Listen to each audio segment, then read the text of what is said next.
You're listening to the ISF podcast for your organization's better cybersecurity. Your host, ISF CEO Steve Durbin, is an expert in leadership, business culture transformation, and cyber strategies for today's top enterprises. I'm producer Tavia Gilbert. Today, Steve sits down with Faisal Hoque, a world-renowned technologist and best-selling author, including of the recently released Transcend, Unlocking Humanity in the Age of AI. Faisal shares his thoughts on how business leaders can preserve human values in the age of AI, how AI and humans can function together, and the perils of giving away what makes us, well, us. Faisal, it's great to have you with me on the podcast today. Thanks very much for joining me. Thanks for having me. Now, in an interview with Forbes that I saw recently, you talked about how the real challenge for business leaders in the age of AI is to preserve human values. I'm curious, what is your thinking about how leaders might be able to do that? Yeah, look, there is a whole host of issues that leaders will encounter. We've seen this in every technological revolution whereby job landscape completely changes. People have different jobs, a lot of new opportunity, but also a lot of people get marginalized. AI is something that will be tremendously impactful in terms of how fast is automating and how many jobs will be radically changed. So one of my concern is that what happens to the next generation of worker, especially the entry-level workers who are just entering the workforce. Let's take a look at the next 3 to 5 years. How do we reskill and prepare them for career start? So that's one. Second is that there is a psychological impact in terms of when you are going through these kind of massive transition and uncertainty, combined the digital disruption that we're seeing along with the economic uncertainty and geopolitical unrest that you're seeing globally. That is actually causing a lot of psychological impact, and leaders' job is to create that psychological safety so that we can be productive and feel that we can actually contribute and fulfill our purpose, whatever that purpose is. And each person's purpose is different. And third and foremost is that, the leaders will have to take what I call this middle path where they have to be optimistic, but they also have to be considering all the risk and havoc that will come with these kind of radical changes that we're seeing. Those are my 3 points or takeaway, whatever you want to call it, for leaders. And it doesn't matter whether you are a solo entrepreneur or whether you are running a multinational organization or you are running a large government agency. Right. You mentioned a couple of things in there that I just want to go into in a little bit more detail, because you talked about what I would call the digital divide. Yes. The people that understand where technology is going and have access to it and are able to adapt and get the best from it, working in collaboration with the tool. And then those either because they're unable to access it, they're unable to use it, or they simply are from a demographic where they simply can't afford to have the level of education or access to that technology. That digital divide concerns me greatly, not just with regard to AI, but with everything that we are doing from a technology standpoint.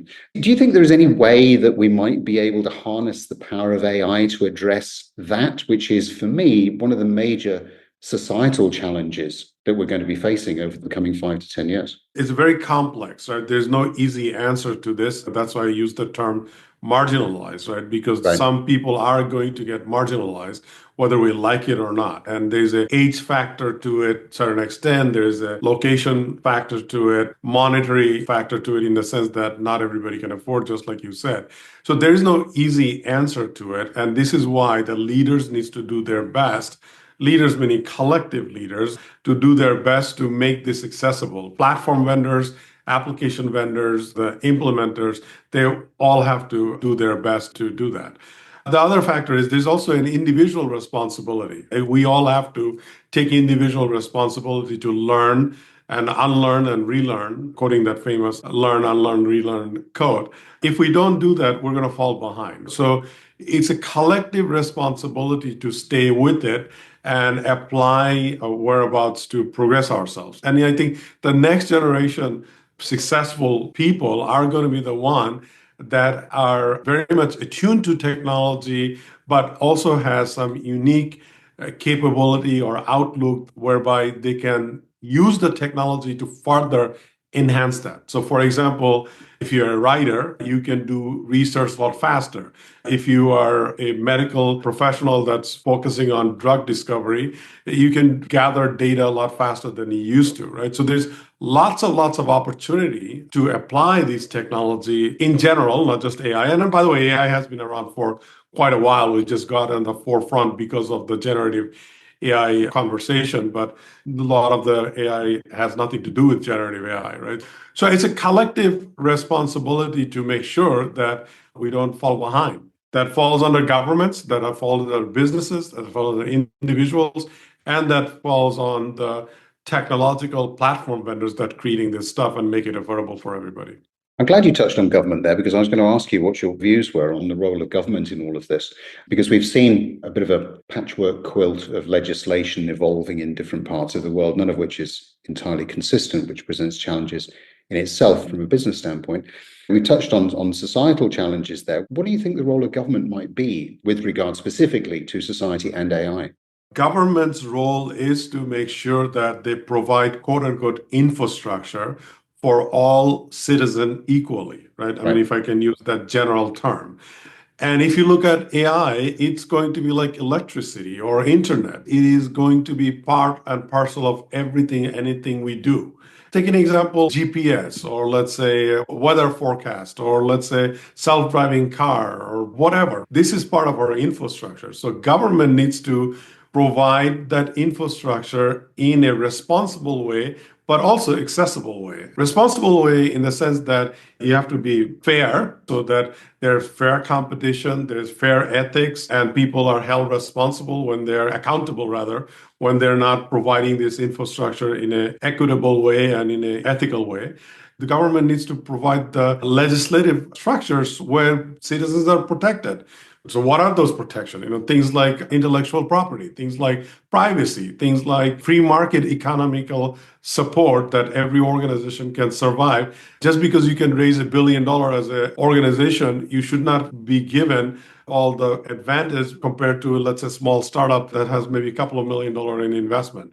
Just using that as an example. So creating that fair, equitable, and responsible infrastructure as it comes to AI is a very critical role for government. Government always 10-step or 5-step or 3-step behind technological evolution, and especially when it comes to information technology, government hasn't done very well. I mean, look at what governments around the globe has done with nuclear energy or pharmaceutical industry, right? We haven't done a very good job with information technology. The speed is far more greater than any other type of evolution. So it's difficult, but if we don't do that, if our governments don't do that, we're going to create, you talk about digital divide, that's just the beginning of it. We're just going to become a very desperate society. You've just brought out a new book. It's called Transcend. Over the last few years, we've certainly witnessed, and we've touched on it in the short conversation we've had so far, we've witnessed the impact of AI on jobs, on the economies, the way in which people just go about doing their daily lives. Because as you rightly point out, it's been around for quite some while. What really intrigued me in your book, you mentioned the spiritual risk of AI. Yeah. Tell me more about that. Explain that for me a little, because that intrigued me. Sure.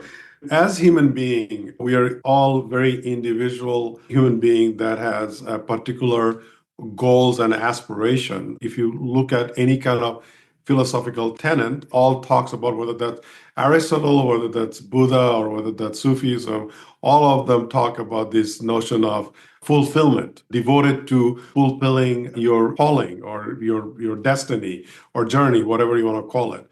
Now, if you start outsourcing the very things that drives us to get to that fulfillment, look at Maslow's hierarchy as an example.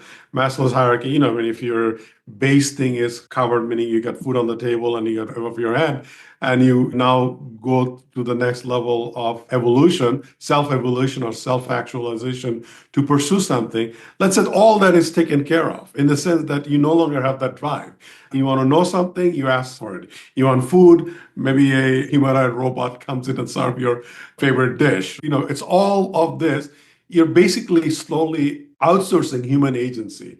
Simple thing as writing your email to crafting a message for your loved one to business correspondent, creative song, whatever the case may be. Once you do that, then we kind of lose that spirit, that human spirit, that flame that motivates us to do something and go for a calling or go after a purpose, right? So adversity and challenges keeps that spirit up. If we completely give in to convenience and completely give in to human agency taken over by some sort of a machine, the very thing makes us human, it kind of goes away. So what are some of the things that we could do to guard against that, to remind ourselves of the essence of humanity? We start the book and then end the book with this very notion of devotion and detachment, which comes from a Buddhist philosophy. And we said, okay, you have to be devoted to what's important to you as a person, as a human being, in terms of keeping that flame of your passion that moves you wherever you want to move. And each person has a different calling. You have to be able to detach yourself from this notion of outsourcing and the attachment towards this convenience. You have to kind of detach yourself and hold yourself back and leaving the critical thinking behind. So that's a daily practice. Don't ask ChatGPT, what should you eat for today based on what you ate yesterday? Think for yourself. Don't ask ChatGPT to write an email to your friend. A friend is not looking for perfection. It's looking for your emotional exploration from one human being to another. Mm-hmm. Make that human connection, right? So that's how you're going to keep yourself from completely giving in. I agree with you entirely. It just sounds to me easier for us to say than it's going to be for us to do. 100%. I'll give you an example. I was talking to a friend a few weeks back on some conversation, and he was telling me that his 6-year-old has these Legos on the floor, and he took a picture of these Lego blocks and asking ChatGPT what he can build with the Lego blocks. Right? And obviously, ChatGPT immediately came back and told, this is the 5 things, 10 things you can build. He was saying that, well, remember when we used to play with Rector set or Lego blocks or wooden blocks, and you just come up with things that just didn't exist, right? Yep. ChatGPT is telling you, or any large language model is basically telling you patterns that exist and then manifestation of that pattern into maybe a new pattern. But while you're doing that, you're just giving up your critical thinking. So it's very tempting. We have to not give in to that temptation, and we have to do that for ourselves, and we have to do that for our children. There's definitely a need there for more education at schools, at the formative stage. 100%. Already the Chinese government now mandating that the kids should be taught the foundational models of AI starting from age 6 or 7. I think our current administration in US in the process of doing similar kind of mandates. So that's all and good. But here's an example.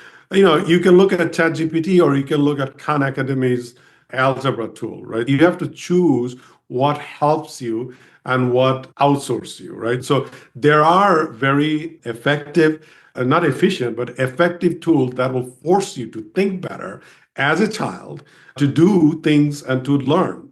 I was playing with a tool from Google, I think Gemini, called Notebook LM, and I took one of my article and it converts the article into a podcast. And I shared that, and I found it helpful because it was critiquing a work and it was creating a dialogue. So imagine people who have dyslexia and can't read very well. For them, that kind of tool could be very useful. Text to speech could be very useful if you have some sort of disability. It has a lot of good, it has a lot of bad. It's all boils down to our choices. What we choose to do is going to decide and define what we are individually, but also what we are as a society. One of the other things I think that you argue in the book is that to better understand AI, we must first better understand ourselves. And it seems to me, as we're talking here about Chinese government, US administration introducing things into the education system at the age of 6, that people listening to this may think, well, hold on a minute. Those are very, very formative years. Yeah. That's where we begin to understand ourselves. We begin to experiment. We begin to play most of the time. Yeah. Is there not a risk that by focusing so much onto that, begin to lose this better understanding of ourselves? And if that is the case, where do we go from here? Yeah. So how are we using those tools to teach our children? So for example, history, philosophy, linguistic, language, these are very important factor that forms what we become. Language is basic foundation. how we learn and think and whatnot. Philosophy gives us the ethical guidance or cognition, the knowledge, how we reason, right? Those sort of a thing. So how we craft those curriculum utilizing AI will define how we are forming those young minds. It's not you should be teaching about AI, you should be using AI to teach those topics that I just talked about. For a while, there was a huge push that always should be focused on STEM. And I kept saying, no, you should be not just focusing on STEM, you should be focusing on humanities, basic human skills, empathy, leadership, mindfulness, right? Because that's what creates who we become and how we interact with us. If it's humanity that's we are after, then you have to teach people about those basic humanity skill set, which lacks more and more nowadays, along with these ethical and historical general things that has grown up over last 100, 200, 400, 500,000 years. We can't lose that. And actually, AI can help us to teach that in a faster way than if you did all this manually, because it's a vast amount of knowledge. So it all depends how we use it to teach what's most important for humanity. Perhaps, one of the ways of helping that along, it seems to me anyway, is for us to really understand that what we are talking about here is a very powerful technological tool. Yes. And so, you get the best from a tool Sure. by working with it. Yes. So if you're a carpenter, the hammer or the chisel or whatever it is, does not create the cabinet. It helps you to do it. Right. But it is the person who's using that brings a skill to bear as well, that then influences the way in which the cabinet is designed and ends up looking. And that's the artistry of it. Absolutely. It's orchestration and curation, et cetera, et cetera. We're not going to do justice if we just boil it AI as a tool like any other technological tool, Right. Because of the fact that in human history, we have never gone to create a self-contained intelligent being or species, whatever you want to call, that can generate and think for itself. This is where it gets interesting, right? Because in human history, human beings were at the top of the food chain and we're the smartest, and then all the other species comes along. We ourselves are creating a species, if I can use a digital species, that's going to become our coworkers, that's going to become our partners. So how we use it becomes even more important than a inactive technology like a hammer tool or your email system. We have to look at it in a very pragmatic and a balanced way, what it is and what it is not. We cannot boil it down just to a tool, nor we can say this is the greatest thing in the world and it will do everything for me. If we did either one of them, we're going to be in deep trouble. To sort of move that along a little bit, in your book, you introduce two methodologies, Yes. Open and Care, that enable the reader to harness the potential of AI, potentially anyway, while mitigating the risks for individuals, businesses, and governments alike. So tell us a little bit about these two approaches. Sure. So I come from this management science along with a computer science background. And so I looked at it and I try to make it as accessible and simple as possible with my team, whereby we talked about AI has huge potential. So you have to be radically open to all sorts of opportunities, and you have to evaluate those opportunity in the context of your purpose and create a portfolio that you can evaluate to see which one is going to give you the greatest return. And the return, you can define it many ways. It could be financial return, it could be human impact, whatever the case may be.